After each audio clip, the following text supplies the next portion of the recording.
श्री बांके बिहारी लाल की जय। लड्डू लाडली सरकार की जय। प्रिय भाई बहनों, आज हम आप सबको विजय एकादशी की कथा सुनाने जा रहे हैं। अगर कथा अच्छी लगे तो आगे भी शेयर जरूर करें और कमेंट में राधे राधे जरूर लिखें। धर्मराज युधिष्ठिर बोले, हे जनार्दन, फाल्गुन मास के कृष्ण पक्ष की एकादशी का क्या नाम है तथा उसकी विधि क्या है? कृपा करके आप मुझे बताइए।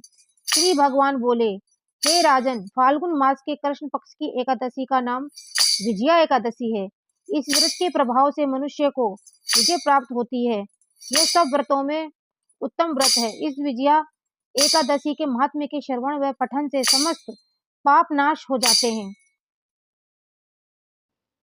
एक समय देव ऋषि नारद ने जगत पिता ब्रह्मा जी से कहा, महाराज, आप मुझसे फाल्गुन मास के कृष्ण पक्ष की एकादशी का विधान कहिए।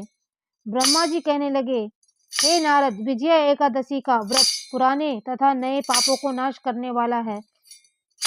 इस विजया एकादशी की विधि में आज तक किसी से भी नहीं कही। यह समस्त मनुष्यों को विजय प्रदान करती है। त्रेता युग में मर्यादा पुरुषोत्तम श्री रामचंद्र जी को जब 14 वर्ष का वनवास हो गया था, तब वे श्री लक्ष्मण तथा सीता जी सहित पंचवटी में निवास करने लगे। वहां पर दुष्ट रावण ने जब सीता जी का हरण किया, तब इस समाचार से श्री रामचंद्र जी तथा लक्ष्मण अत्यंत व्याकुल हुए और सीता जी की खोज में चल दिए।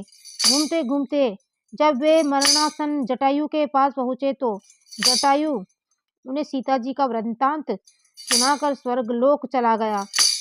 कुछ आगे जाकर उनकी सुग्रीव से मित्रता हुई और बाली का वध किया। हनुमान जी ने लंका में जाकर सीता जी का पता लगाया। उनसे श्री रामचंद्र जी और सुग्रीव की मित्रता का वर्णन किया। वहां से लौटकर हनुमान जी ने भगवान राम के पास आकर सब समाचार कहे। श्री रामचंद्र जी ने वानर सेना सहित सुग्रीव की संपत्ति से लंका को प्रस्थान किया। जब श्री रामचंद्र जी समुद्र के किनारे पहुंचे, तब उन्होंने मगरमच्छ आदि से युक्त उस अगाध समुद्र को देखकर लक्ष्मण जी से कहा कि इस समुद्र को हम किस प्रकार से पार करेंगे। श्री लक्ष्मण ने कहा, हे पुराण पुरुषोत्तम, आप आदि पुरुष हैं, सब कुछ जानते हैं।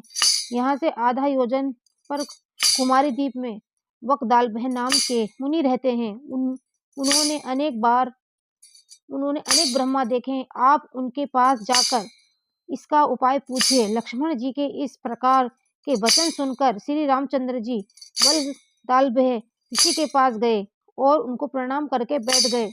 मुनि ने भी उनको मनुष्य रूप धारण किए हुए पुराण पुरुषोत्तम समझकर उनसे पूछा कि हे राम, आपका आना कैसे हुआ। रामचंद्र जी कहने लगे कि हे ऋषि, मैं अपनी सेना सहित यहाँ आया हूँ और राक्षसों को जीतने के लिए लंका जा रहा हूँ। आप कृपा करके समुद्र पार करने का कोई उपाय बतलाइए। मैं इसी कारण आपके पास आया हूँ। वकदालभ ऋषि बोले, हे राम, फाल्गुन मास के कृष्ण पक्ष की एकादशी का उत्तम व्रत करने से निश्चय ही आपकी विजय होगी। साथ ही आप समुद्र भी पार अवश्य कर लेंगे। इस व्रत की विधि यह है कि दशमी के दिन स्वर्ण, चांदी, तांबा या मिट्टी का एक घड़ा बनाए। उस घड़े को जल से भरकर तथा 5 पल्लव रख वेदिका पर स्थापित करे।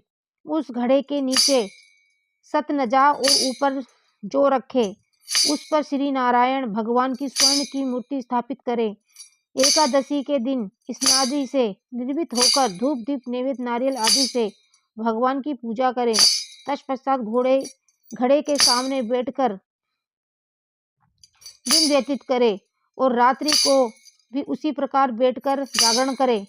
द्वादशी के दिन नित्य नियम से निर्मित होकर उस घड़े को ब्राह्मण को दे दे। हे राम, यदि तुम भी इस व्रत को सेनापतियों के साथ सहित करोगे तो तुम्हारी विजय अवश्य होगी। श्री रामचंद्र जी ने ऋषि की कथा अनुसार इस व्रत को किया और इसके प्रभाव से दैत्यों पर विजय पाई।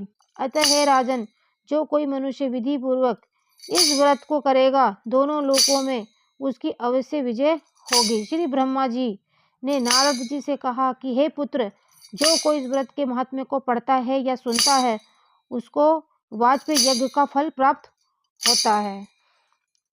एकादशी विजया की कथा विश्राम।